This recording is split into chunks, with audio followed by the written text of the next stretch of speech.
ሰላም እንዴናችሁ ኃይለ ሚካኤል ሞላ ነኝ ዛሬ ደግሞ በጠቃሚ ቪዲዮ መጥቻለሁኝ ዛሬ ስለ ቀይ መስመር እናወራለን ህይወታችን ላይ ይሄ ማይታይ ቀይ መስመር ማበጀት አለብን ቀይ መስመር ማድረግ አለብንና እነዚህን ቀይ መስመሮች ለህይወታችን ሰዎች ወደኛ እንዳይመጡ ቀይ ስለሆነ ያምን አምሮአችን ያሰው ብዙ ጊዜ አደጋ ምልክት ሰዎች እንዳይቀርቡ ይሄ ምናምን አይደለም የበለጠ ከሰዎች ጋር ተግባብቶ ለመኖር ቀይ መስመር ምን ያህል ጠቃሚ እንደሆነ ነው የምናወራው እኔ ህይወቴ ላይ ስለተጠቀምኩበት ነው ቀይ መስመር ምንለው ከራሳችን ጋር ቁጭ ብለን የምንሰጠው መደምደሚያ ወይ ማብራሪያ ማለት ነው ለምሳሌ ስለ ፍቅር ስለ ቤተሰብ ገንዘብ ዕውቀት ጓደኝነት ሀገር ፈጣሪ ሰው ህግ ምናምን ስለምላቸው ነገሮች ቁጭ አድርገን መጀመሪያ ለራሳችን ማብራሪያ መስጠት አለብን ለምሳሌ ቁጭ ብላችሁ ዛሬ ጓደኝነት ማለት ምን ማለት ነው ላንተ ኃይሌ ለምሳሌ ለራሳችን ጓደኝነት ማለት ምን ማለት ነው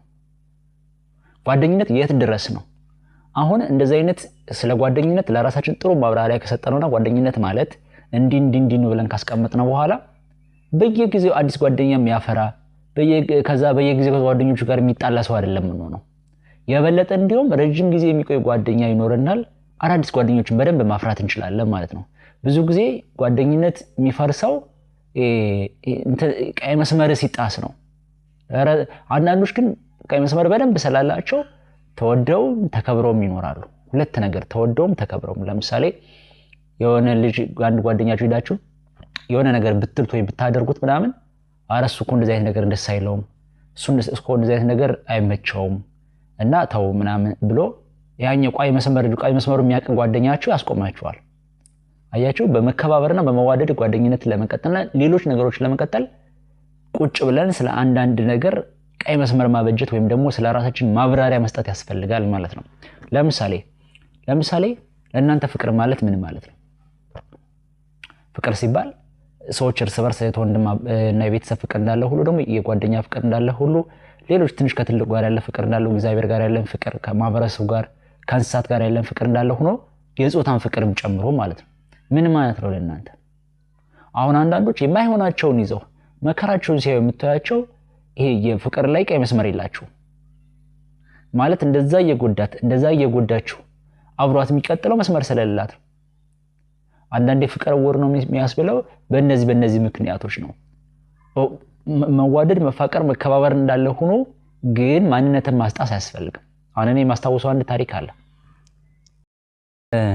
አንድ ታሪክ ምን መሰላችሁ ይሄ ልጅ ፍቅረኛው ጋር ይጣላል በጣም ነው የሚወዳት ለሷ ብሎ አገር ቀይሮ ስንት ስራ ሰርቶ ምናምን ያየውን ነገር እየነገረኝ ነበር እና አሁን ላይ መቀጠል አልቻሉም እና እንደዚህ ሲነግረኝ የተረዳሁት ነገር የሚኖር ልጁ ቀይ መስመር የለውም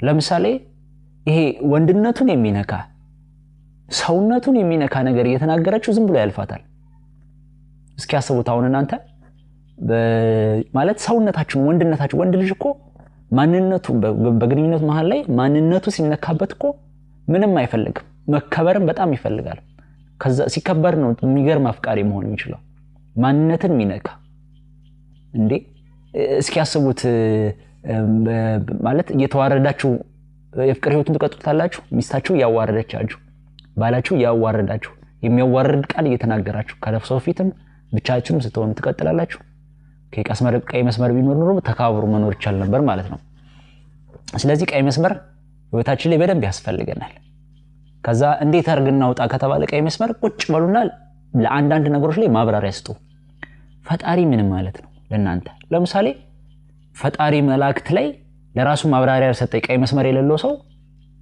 አንዱ ቁጭ ብሎ በመላእክት ሲያሾፍ አብሮ ቁጭ ብሎ ይስቃል እንዴት ነው በሚካኤል ሲሾፍ አንተ ቁጭ ለምስቀው እንዴት ነው በገብርኤል ሲሾፍ አንተ ቁጭ ለምስቀው ቀይ መስመር የለም ወይ በመላእክት በኩል አንተ የምታከብራቸው አንተ ጠባቂ የሆኑ መላእክት ላይ ቀይ መስመር የለም ቢያንስ ያን ሰው ማስቆም ባትጥላት ሄደን ተነስተም ይተሄደም ያችልም እንደዚህ አይነት ነገር የመስማት ያለ መስማት ቀይ መስመር ሊኖር ይገባል እንደዚህ አይነት ነገር መፍጹም መስማት አልፈልግም አልናገርም ሲናገሩ አስቆማለሁ ማያቆም ከሆነ ተንስቼ ሄዳለሁ ያስፈልጋል አየህ እናትህን እንደ ቀልድ እየሰደባት ቁጭ የምትል ከሆነ ቤተሰብ አይከበርም ቤተሰብ ካልተከበረ አንተም ጭራሽ ሊያከብር አይችልም አየህ በሀገሬ ጉዳይ ላይ የራሴ ቀይ መስመር አለኝ።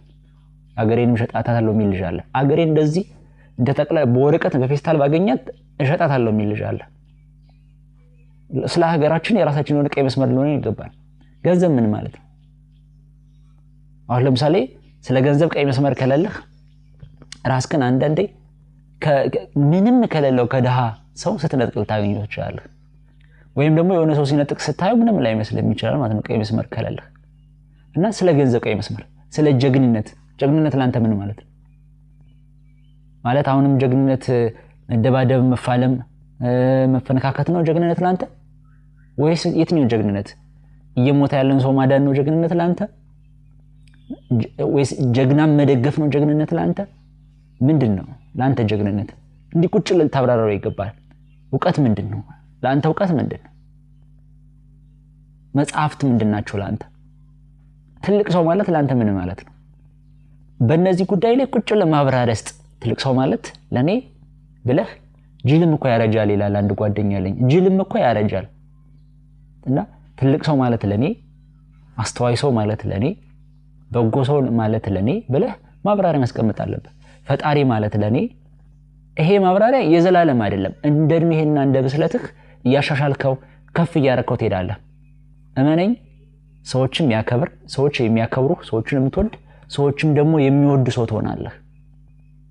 ቀይ መስመር በማበጀት ማለት ነው። አመሰግናለሁ። በቀጣይ ቪዲዮ እንገናኛለን። የናንተ ቀይ መስመር አድርጋችሁ ህይወታችሁ ላይ የጠቀማችሁና የጎዳችሁ ነገር ካለ ኮሜንት ላይ ብታስቀምጡልኝ እና ብናየው ደስ ይለናል። አመሰግናለሁ።